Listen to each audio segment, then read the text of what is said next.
Coach, we see some of the challenges with technology. Could you take us through what it's like to communicate with your players and what a typical meeting goes like over technology?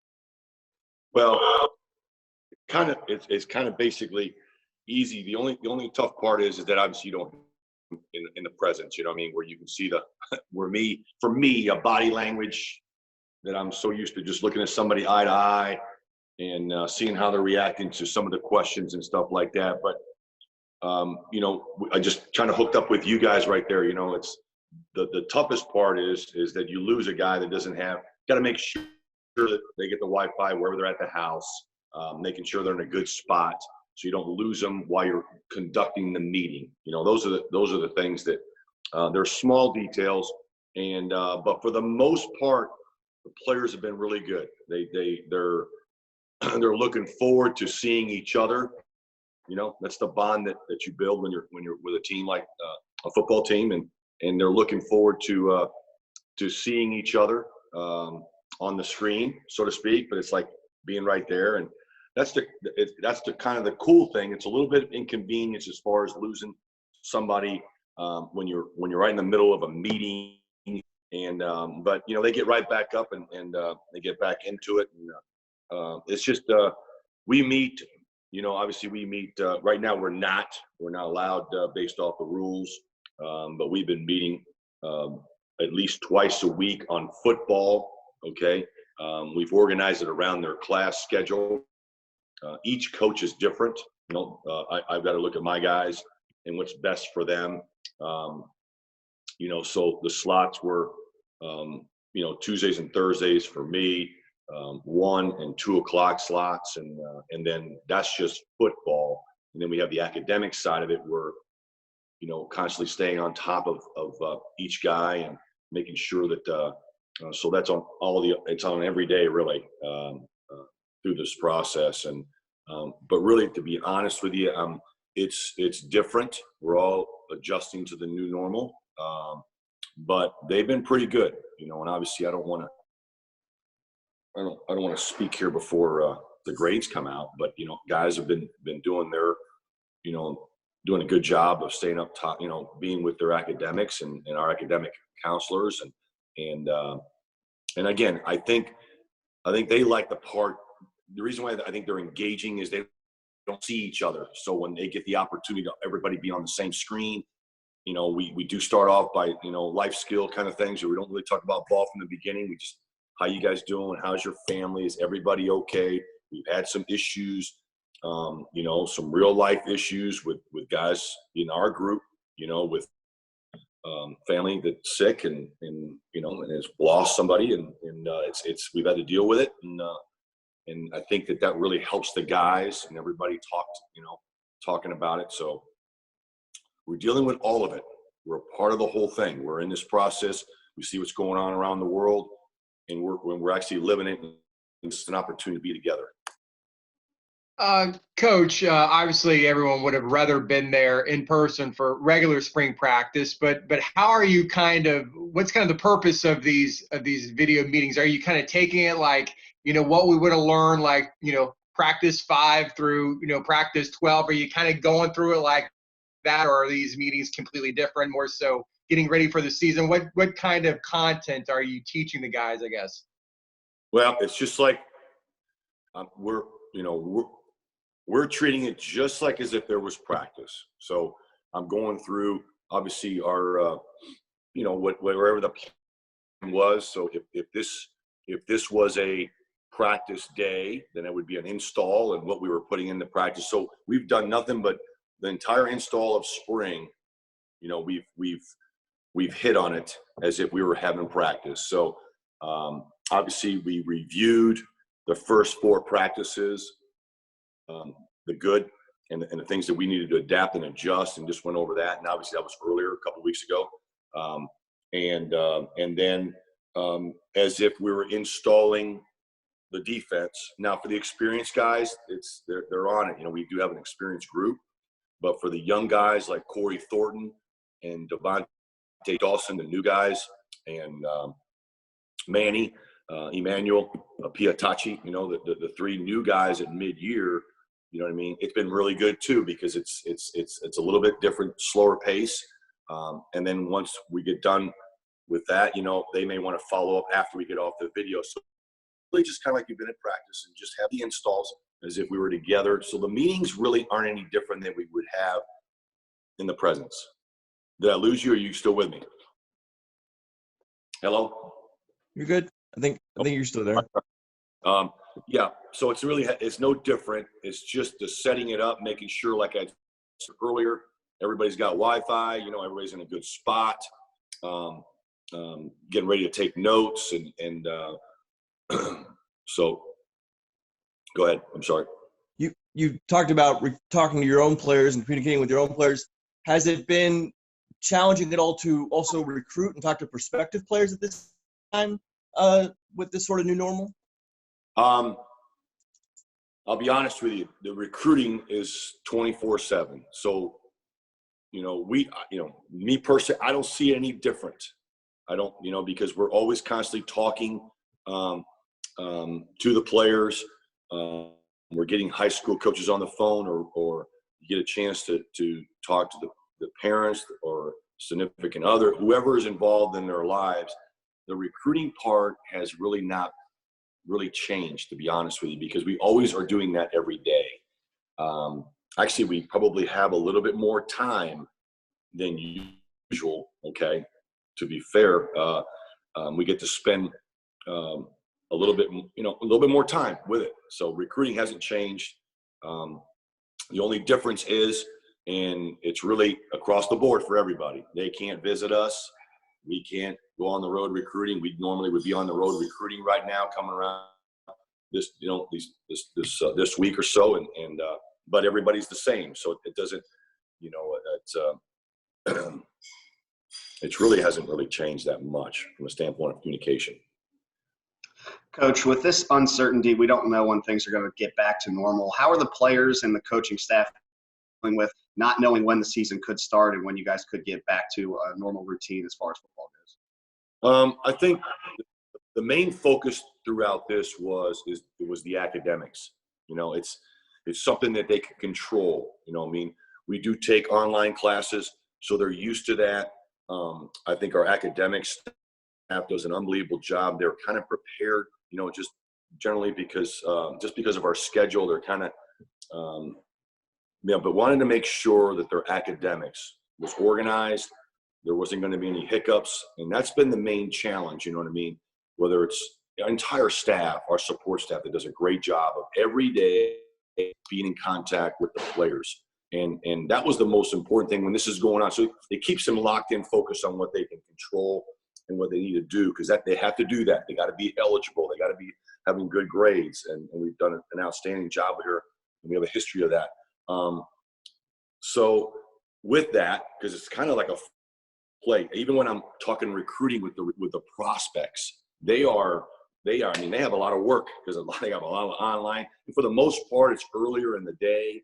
So everybody's kind of like on the same schedule, so to speak, early mornings, you know, academics, and then afternoons. And that's how we've switched it. So that's kind of, they've been locked in and focused on that. The thing that's different, obviously, is that we're not together. And it's the challenge is the conditioning, the workouts. You know, we're all would be together. Obviously, a strength staff would have the players. Those are the concerns about, you know, being as far as being in shape and all that. But I throw right back, you know, I mean, I guess at ourselves or even at the players, challenging them. Everybody's in the same boat. I'm talking about everybody that we play, everybody across the country. You know what I mean? It's going to take you to do your part in it, do your academics, stay on top of that, make sure you stay safe. Really, I should have started with that. Stay safe, respect the law, the social distancing. Let's not get anybody sick. I mean, we talk about that every single day. We've had a couple issues with some guys on the team with that, but not in a bad way. I'm just trying to, you know, family members or whatever, that haven't been able to see them. And that's the challenge. We're kind of living in the same world that everybody else is. So that kind of keeps it real, keeps it focused. But I think that the part is the working out issue. That's the part. Not being able to lift weights is the big one. and the running and pushing each other, because you have to keep the social distancing. That's the main challenge. But everybody else has that challenge. You know what I mean? If everybody's respecting the law, the rule of thumb, I'm not saying people don't try and do this and that. It doesn't really matter, as long as you're doing your part, and we challenge the guys, and we'll know about our culture, and we have an experienced group in the back end, and those guys got to take leadership and challenge the guys and know that we're going to come out, when we come out, it's almost like the goal is to be at mid-season form mentally when we get back together, organizationally, focused, and we know that and we got to be in somewhat of some kind of, in shape. And if this does break through, we get a chance to go back. Coach, can you do us a favor and take a slight step back so we can see your full face in the frame? Not Sorry. so much? Yep. Perfect. Good. Good. Two guys. Gotcha. Yeah. Coach, what are your thoughts on the timing of this, and if this season is pushed back or delayed in any way, how that could potentially impact Mackenzie and him getting back on the field at full force? I don't know if you're, obviously he does a great job of working out. I don't know I can't really make a comment on that as far as where he's at and all that. As far as, I just said it, everybody's in the same boat. It's like, so, we're all competitive. We all like to make sure that, we give our guys an opportunity, a chance to compete at the highest level with preparation, with being ready and all that. But I think that we just got to do a good job of getting started off, making sure that their academics is taken care of. They're safe, they're healthy, so that they don't come back sick, and then we can't be a part of something or infect somebody else or whatever the case might be. We don't have any delays on the back end. Everybody has to be ready whenever it does open up, But I think maybe. I think we're all feeling it. We'd like to get back doing what we love to do, get back to some kind of normal stuff, but I think that we've been locked in on, because this is finals week, and being locked in on trying to get that. That's the most important thing, is the academics, and so no one is left behind or so to speak, or have a kind of a little bit of hiccup where they can't participate on the field. That's really been the main event: health and academics. And if we could do football, which we've been able to do, we've been kind of on top, so they can stimulate, because they like that. Like I just said earlier, everybody on the screen, keeping everybody loose and being excited about seeing each other. Coach, even this, let's just assume for the purposes of this that you are able to get back to camp at some reasonably normal time. How do you expect that all this is going to affect the evaluation process of players? Because you didn't get to see them during spring practices like you normally would. Coming into camp, it's obviously going to be different because guys weren't around. The workouts have been different. They've got to kind of get back into the flow of things. Do you anticipate there's going to have to be a change about the way you evaluate guys and just the process of figuring out where guys are at and how ready they are to get on the field and who you want to put on the field, that sort of thing? Are you talking about recruiting, or are you talking about? No, your players, just the evaluation process as coaches about where they're at. Right. Yeah. I heard a couple of coaches say it. We have some guys that have tremendous amount of experience. I'm gonna put Richie Grant in there, Antoine Collier, Brandon Moore, who's coming off an injury. That's three guys. And then Maxwell has been with us now, third year. McMillan, third year. Gaines, third year. Lester, third year. Tay Gowan obviously is a junior college kid that's got experience from college experience. We have an older group that kind of knows what the expectations are going to be when we do get back together, what the standard is, you know what I mean? And I can hear it in the video sessions that I have on Virtue, that the engaging, they are ahead of the game. So I expect them to know what to do mentally, understand the expectations standards. I think they do. And they can help Manny, Devontae, Corey, although those three guys are very, very high energy, motivated, three individuals we're excited about, the three new guys I'm talking about, right? They've been together. They communicate. So I will go back. I think the conditioning part, the strength and conditioning part is going to be the part that we've got to catch up.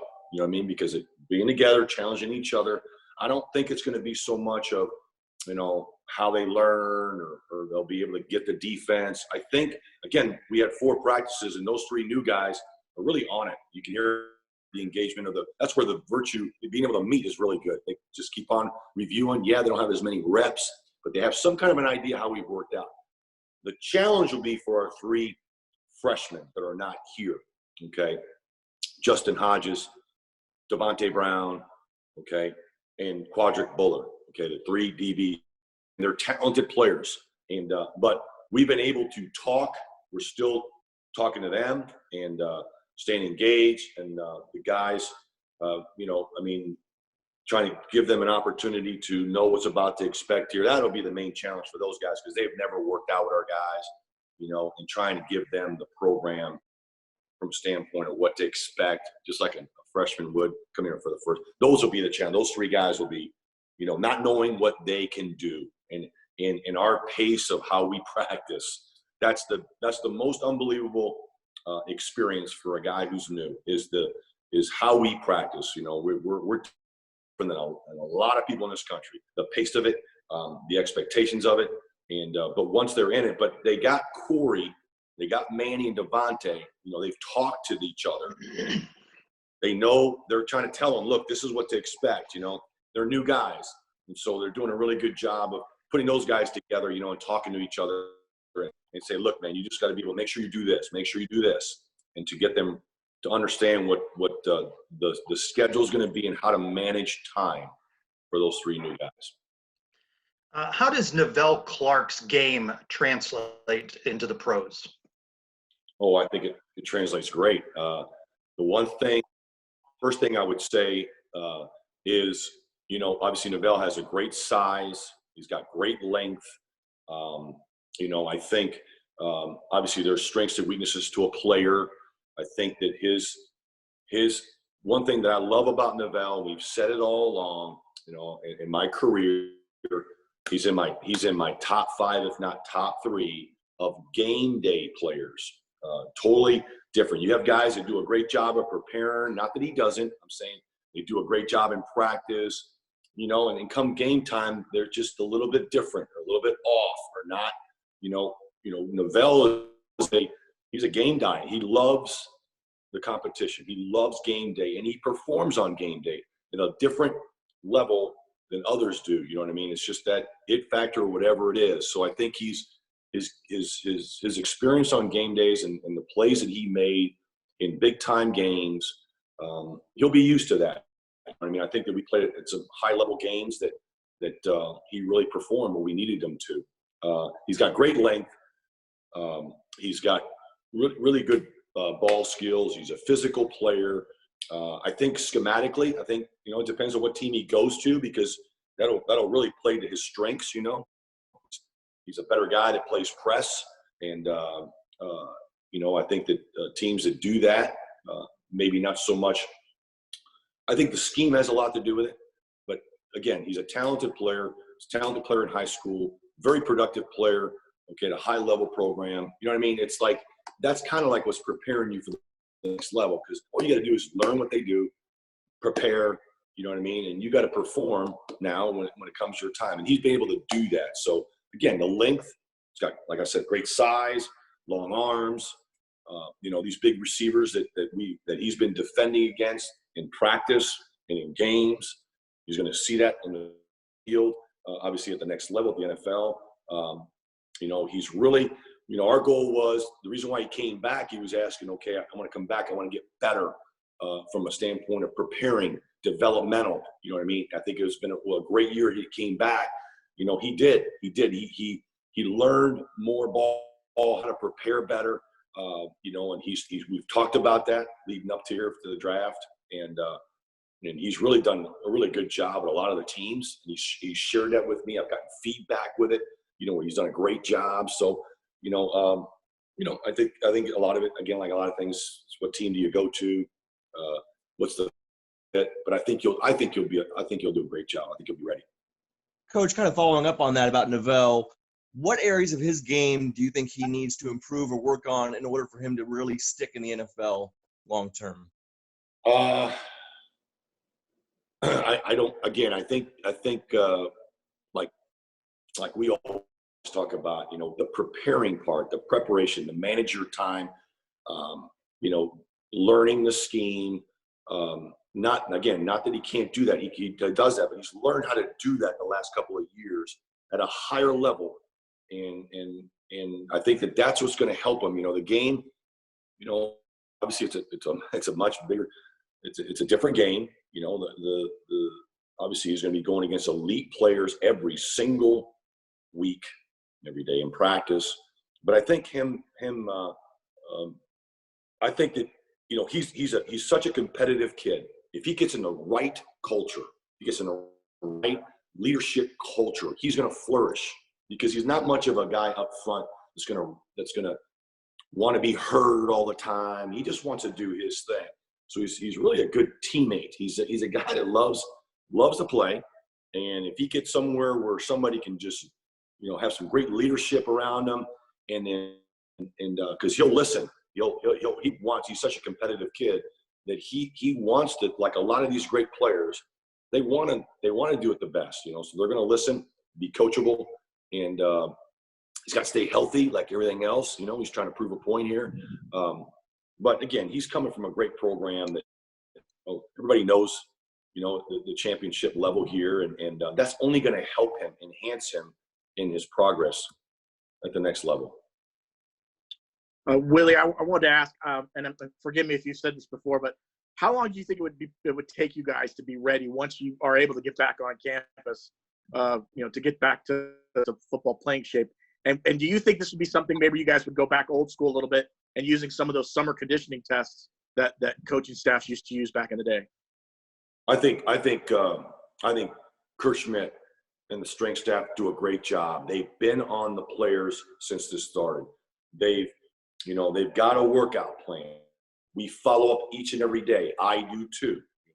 Hey Richie, what did you do today? What did you do the workout? And challenging them to hold them accountable to that. Kurt and his staff has said, if we do these certain things, I'm not going to share those things for you, but if you just do, we know you can't lift. Like the part will be the conditioning part that they can control somewhat, whether it's the sprints or whether it's the agilities or the short, stuff that gets you in football shape from a standpoint of redirecting and, all that. I mean, Kurt's done a great job, and his staff. They've been on him every day and hold them accountable.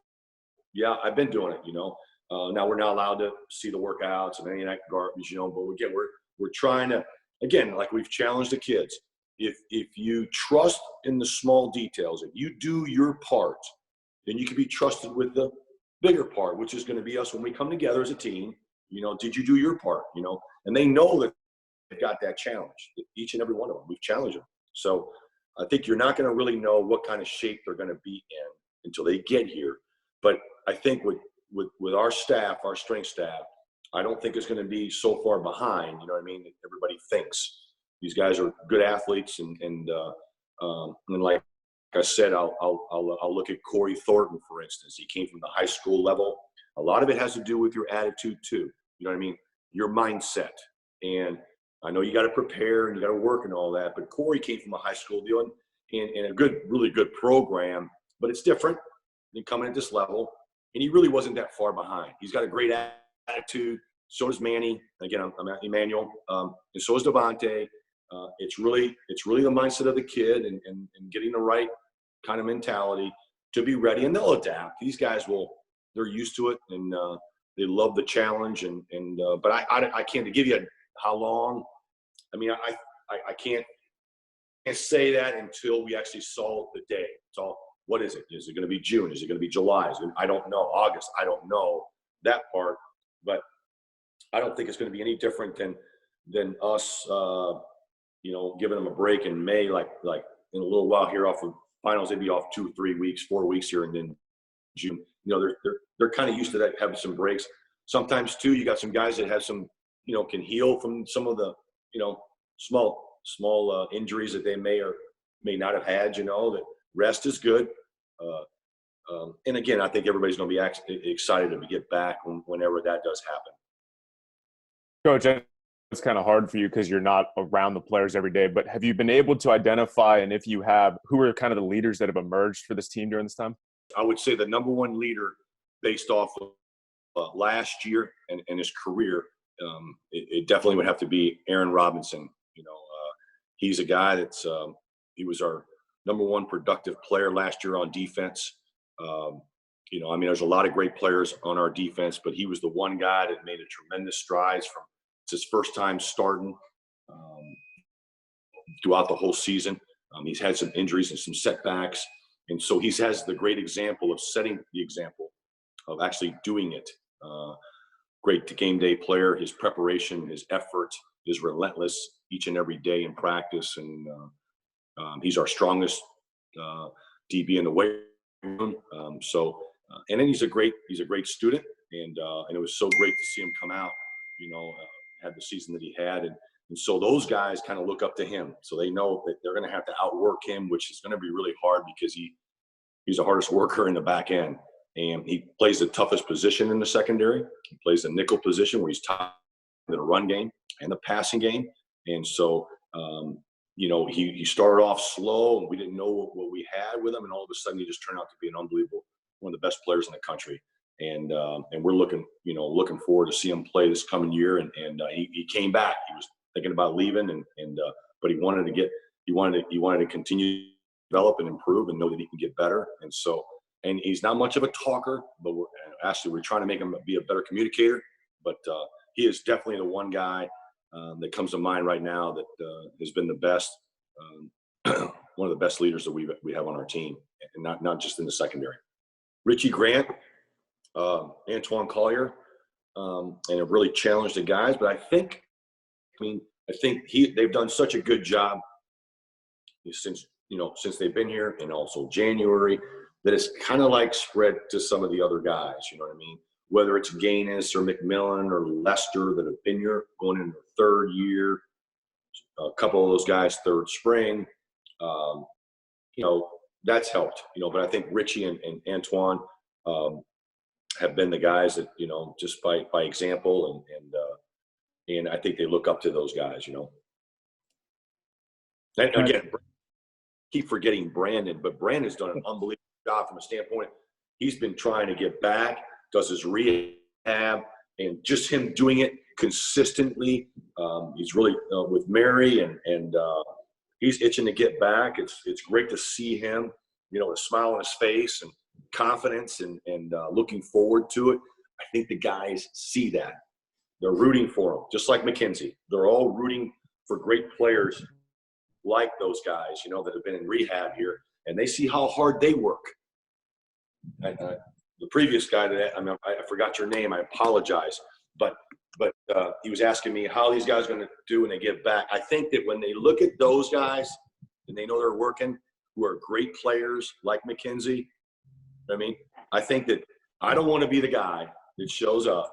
I don't want to be the player that shows up when I know those two cats, and McKenzie and Brandon Moore, that have been out for a long period of time. Watch those guys work as hard as they work. The mindset, they know what they're doing every day. So, and they're the ones that have been allowed to, obviously one of the guys that can be here with Mary because they have to, because they have the injury. So they know every single day they've had that, so that's going to be another peer pressure, which is the best motivation of all time. I say it all the time. The more great players you have, the better team you're going to have, because they're going to push each other. Thank you, Coach. Appreciate it. Appreciate it.